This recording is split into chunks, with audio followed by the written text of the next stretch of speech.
what's going on, guys? Welcome back to Lineage Break, a Grand Archive TCG podcast. I am your host, as always, Cam. With me is the glue, Steve. Hey. And with us is also Lineage Break, Trangon. Hey. Trangon. Welcome back to the show. His name evolves. He's like a Pokemon. He doesn't. You don't like shout your own name to introduce yourself, though. No. And you don't have to. It's like the middle guy evolves into Trengon. I'm not gonna do it. I was hoping. I set it up. Don't put the man on the spot like that. So we have a lot. It's a busy week. We have so much things to talk about. So many things to talk about. So much things. You know, we're eating this week, and I love it. Yeah, it's great. It's always feast or famine, right? Like we either have way too much stuff to talk about or nothing at all. So right. So probably at this point you guys have maybe seen the Design Notes episode, which we haven't recorded yet, but you will have seen already. The future. We're cursed. So you don't have to listen to us talk about Arisana for the next 30 minutes, but we have. Well, yeah, we're gonna have to cut it short. Yeah. You know? But we have Trent on the show because we want to discuss the recent bans and restricted list. It's been a busy week. So we got the BNR this week. Tonight is going to be our first locals that some people are going to miss to play with our new BNR. Busy man. But so we wanted to talk about the BNR a little bit, and then also Trent did something really cool this week. Yeah, so on Monday, when the list came out, Cabin started a 24-hour stream for True Champion Gaming. Check out their channel, by the way. They went through all the cards, talked about it a little bit. They built a bunch of decks, and then had a tournament where everybody played some of the decks.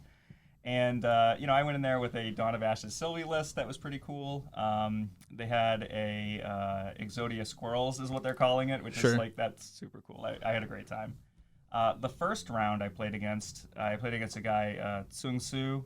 He also has a channel. He's a content creator for Grand Archive. Very cool guy. And he was on Turbo Fog Xander, which was really cool. And the new card, what's that Scepter? Scepter of Lumina. Scepter of Lumina. Yeah. So the whole trick of the deck was to abuse the level up, level down. Sure, it was like an Innervate deck. Yeah. So Innervate Knowledge, and that was really cool. Huh. Very interesting. It was sweet. Just blank your attack, D-level, re-level, deal you 4. Yep. Yeah, because when you level up into Xander level 3, you have Spell Shroud and Stealth for the turn. Yeah. So I was like, oh. I had it dead to rights on board, see. and I just couldn't attack for 5 turns in a row. It was actually super cool. That's sick. It was you awesome. just level up to level 3. It was Korhazi Chosen is the card. And you're just like, oh, can't attack me. Innervate Knowledge, draw 2, D-level. Yeah. The whole time he's using the prep counters to de-power my attackers, and everything. Was very, very cool deck. Sweet. Really, really good job. Yeah. And then round definitely 2. up my alley. Oh, you'd love it, dude. Round 2, I played against Noel from Chess Club, and got absolutely crushed by Erendite and swing for 16 with Sudden Steel. It was brutal. You know what they say? Suddenly they're steel. Well, it suddenly stole the game from me. Hey, but we're all very low sleep. That one was tough. It's fine. I was tired at that point. Oh, surely, yeah. Because you were up watching the stream at 4 in the morning, and then you had your game at 9 a.m. Right? So. And then it was okay, well, next game's at 5, and I tried to take a nap in between, and it just wasn't working out. Yeah. So. No, it was really good, though. I had a really good time, and I know that True Champion is doing their Yeti streams weekly. Which I didn't get to go to the Yeti tournament yesterday because I can't read time correctly. Yep. But hopefully next week I'll be on. Yeah. Fun. Honestly, that was probably the highlight of my day yesterday, where it's just I can't read, didn't submit my deck, and I was sick, dude. I was so excited because I changed the Sylvie list a bit to match more of Pickle Sword's Exodia Squirrel deck. So I'm looking forward to it. Yeah, shout out to those True Champion guys where they just so nonchalantly did a 24-hour stream. Yeah. That shit is hard, dude. being awake for 24 hours is one thing, but like, being on for 24 hours. I didn't watch the whole stream. Were they just like on there the whole time? They had to have taken breaks. So like I know they'd go get food and then they'd come back and then somebody would like, because like the problem is that you'd play a game and then it's like, oh, there's like an hour and a half left. Right. Like, Yeah. They just have to like vamp. Out against, Noel. So like. Right. Then they're like, okay, well, let's just talk about stuff. Yeah. And it was actually super cool, very chill. First 24-hour stream I've ever seen. Oh, sure, yeah. It was interesting. Anyway, it was really cool. It's hard work for sure. So yeah, shout out to those guys. I mean, we have a hard time filming a 30-minute episode. I know, yeah. Every Friday. We're already, we're asleep on the job here. Can't even imagine being up that late. Yeah, so I don't know. You're the only one that has any experience so far. I know that like that tournament was a bit weird. Like I know that a lot of people were, a lot of the decks that they made were like experimenting and like sort of like a competitive casual sort of thing, right? Where like they were fairly competitive decks, but not like nobody's just like playing the Wind Allies deck that didn't change a single card, right? So, how do you guys feel about the BNR, just generally? So, we should probably mention the two cards, sure. banned, right? Yeah. Sword of Avarice and Reckless Conversion. Yeah, so Sword of Avarice and Reckless Conversion are both banned in Standard. Moved to Category 3 is what it's called. Yeah. And then they added Displace and... Crystal of Empowerment to Category 1, which is like their watch list, where they have like Creative Shock and Verrucht and all that stuff that we talked about a couple of months ago. Mm-hmm. So yeah, I mean, I think the most impactful one, I was actually a little bit surprised myself to see the Reckless Conversion ban. I completely understand why they did it, because I think Rise draw power is a little bit understated in a world where Ascension exists, but in a world where you can't Flicker Avarice, Rye does probably become a bit of an issue. But yeah, I think obviously the most impactful one for the meta is Sword of Avarice, which sort of takes these Crux decks mostly out of the equation. I know that there's been some experimenting with like Fire Merlin playing Prismatic Edge and some like off-color stuff to sort of bring that Ascension loop back, but obviously that's a lot harder to accomplish. But yeah, so like I assume he didn't play against any Crux decks. Nobody was even touching that. No, and I think it's like it's really interesting in the post-ban world, because like you don't have that like one turn of just like, oh cool, here's 18 cards, go, and if you can't kill them on that turn, you die. Right. And if you can kill them on that turn, that's cool, because they'll just Veiling Breeze for 12. Right. Yeah, I think something that Grand Archive has always been really good at is the like. War of Attrition, right? And so for the past, 6 months or something, that has basically not existed, because you were either playing the deck that ignores the War of Attrition through Ascension looping your Sword of Avarice, or you were playing a deck that doesn't care about resource management, like an aggro deck, or like Rye, who's just looking to accomplish his own goal. So I think we are hopefully, I mean, obviously we're not really speaking from experience, just sort of speculating, but it feels like we're sort of entering a decision-dense era of Grand Archive, which I think is really cool, because I feel like the other decks beforehand were decision-dense, but only decision-dense after you had 20 cards in hand. Well, yeah, and oh, sorry, go ahead. No. I was going to say, because, like, really at the end of the day, you'd be ruining your draws in order to put the Ascension loop in your deck. Which right. kind of like, it, like, kind of scuffs your deck building process, too. So, like, I think there's a lot more creativity in the space now. Sure. I mean, especially with the new Proxies Vault cards, too. So. Yeah, for sure. I was more shocked, I would say, at the number of people in the community that seemed upset with the ban of Sword of Avarice. Yeah. And like people who are like, oh no, Reckless Conversion makes sense, but why Sword of Avarice? I was very shocked to see the number of people in comments that I saw about that.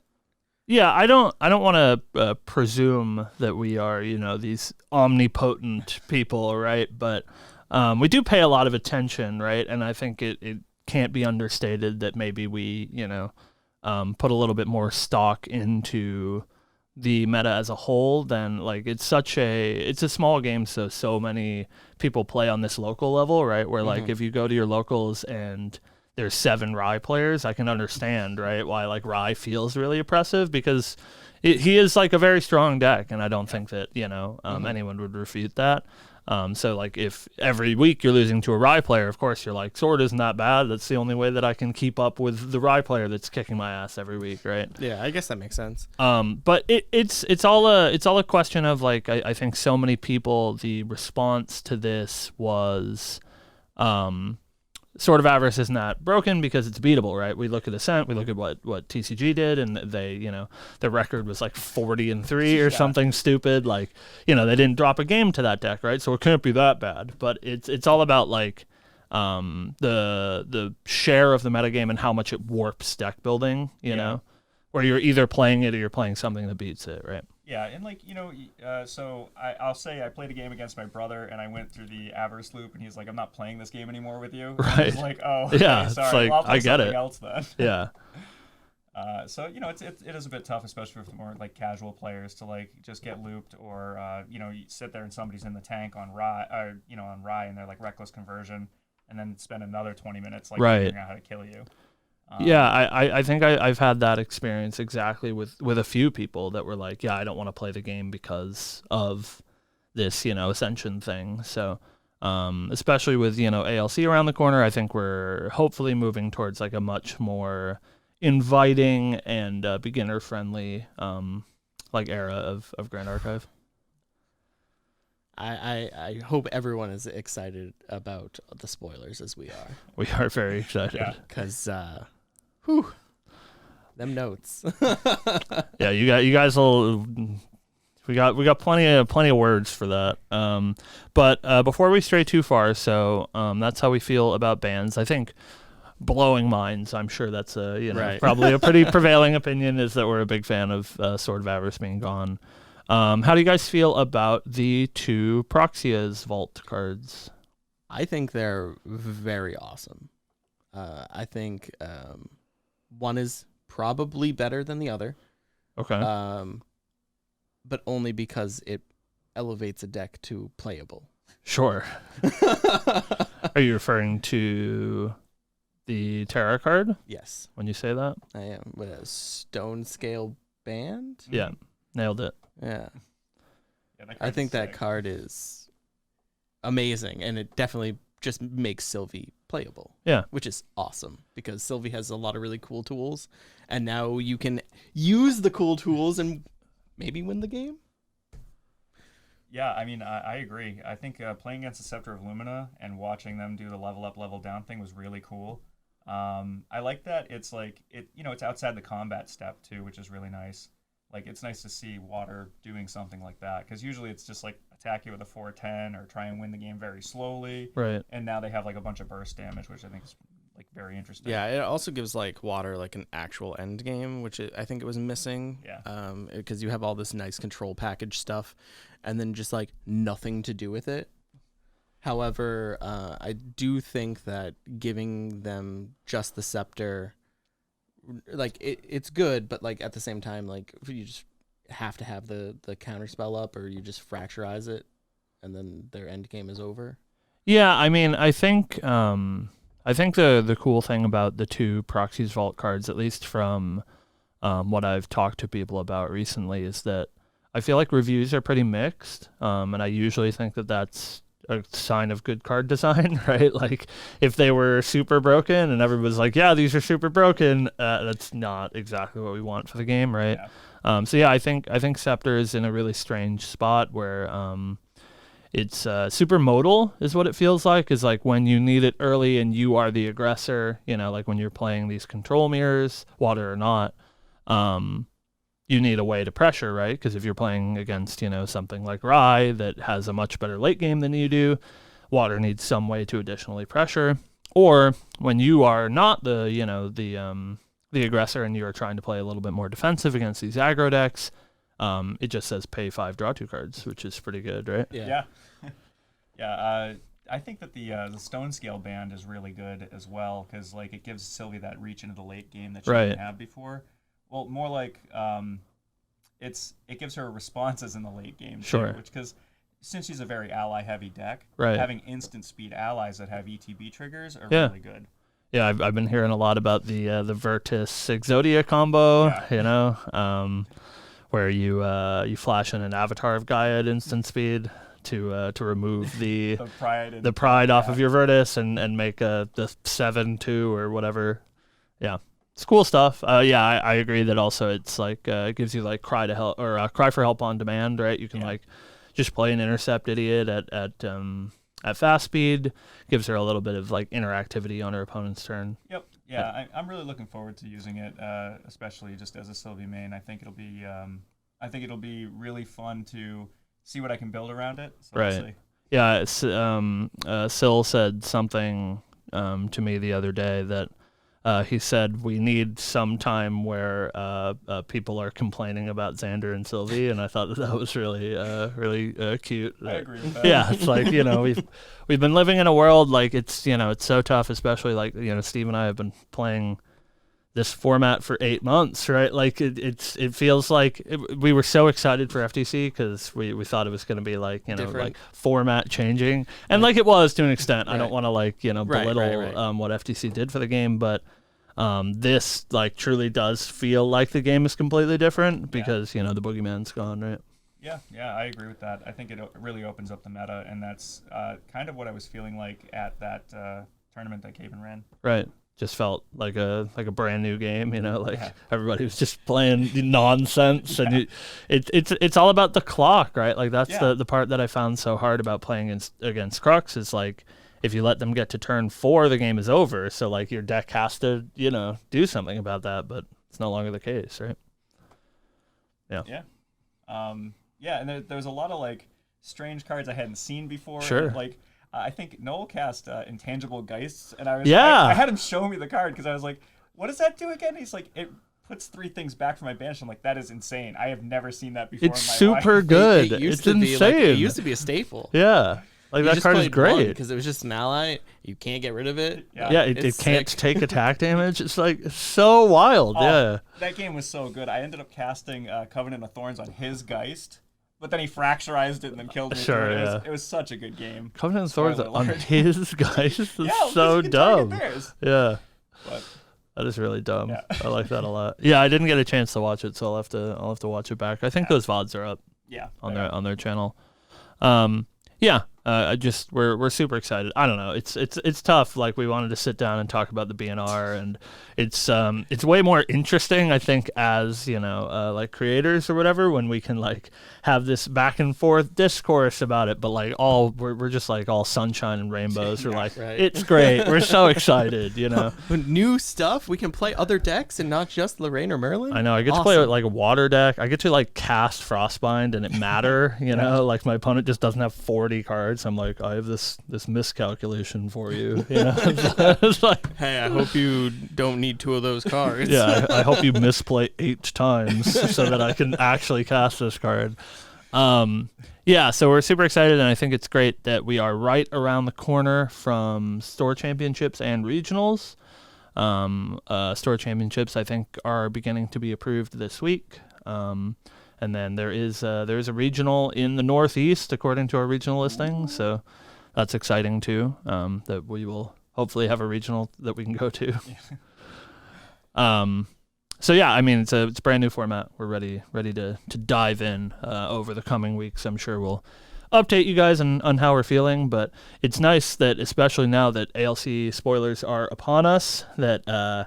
They did this last season too. It's like so smart, right? It's like I'm so excited for ALC, but like it's like 3 months away. I know. So like I'm glad that we have something to be excited about in the meantime. I just want to say this, boys.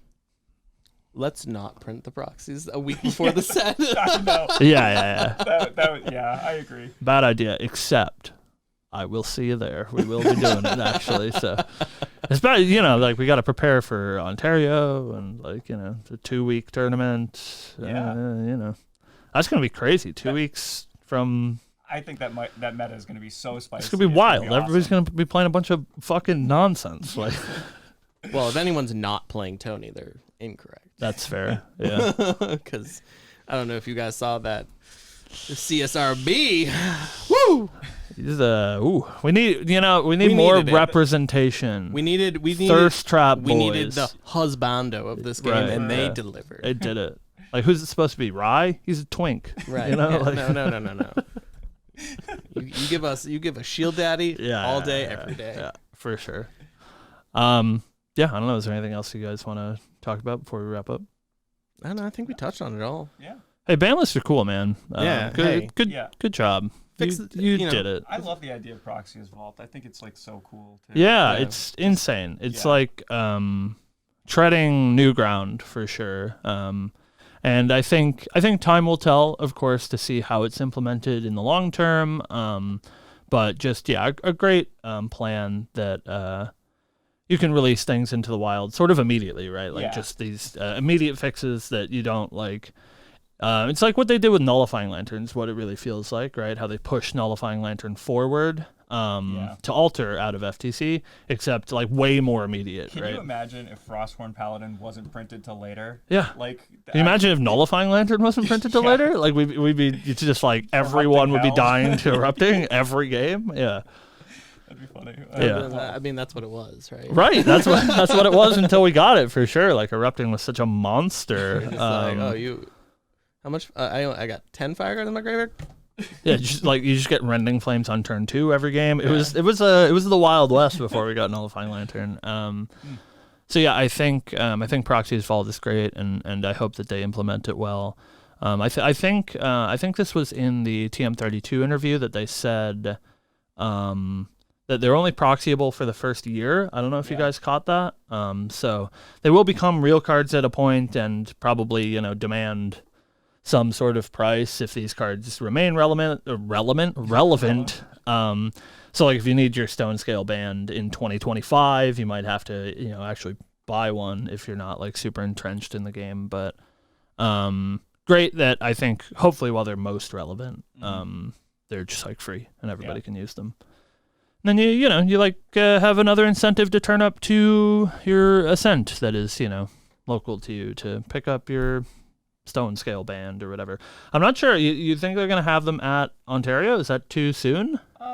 That's a good question. I hope they do, because I'd like real physical cards from a Stone Scale band. I want them in foil. I think unfortunately in that same interview that TM32 did, sort of hinted at that they won't be foil, that they might be at some point, but that was not the immediate plan. I think that's fair. If they're giving them out for free, it's I kinda like, know. well, because they're gonna have promos there too anyway, right? I assume. Yeah, just make the promos foil. That's all I'm saying,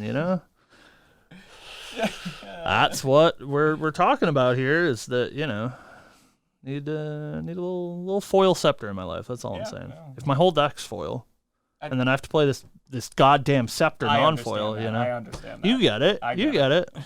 I saw this is tangentially unrelated, but I am going to put you on the spot, Yeah, Trent. that's fine. I saw I forget if it was on Discord or something, but did you message somebody about a Siwar Sylvie? Is that I saw a PM'd from Dragon? I like hit it with the eyes emoji. I did. I messaged PGKM about the CUR Sylvie. Yeah, how'd that go?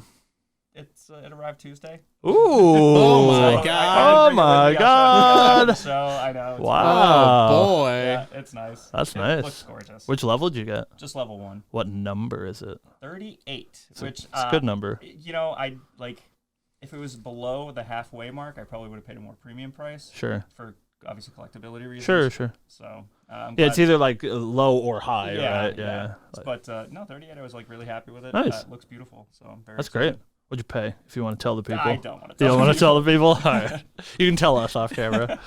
That's great. Yeah. That means 2 more though. That's the slipperiest slope of all time. I know. The problem is maybe I'll like get to Path of Silver this year, because Sure. I bought a ticket and then I didn't put in my time. At the Yeah, right you're a time. I dummy still for can't read sure. times, Yeah, so- times are hard.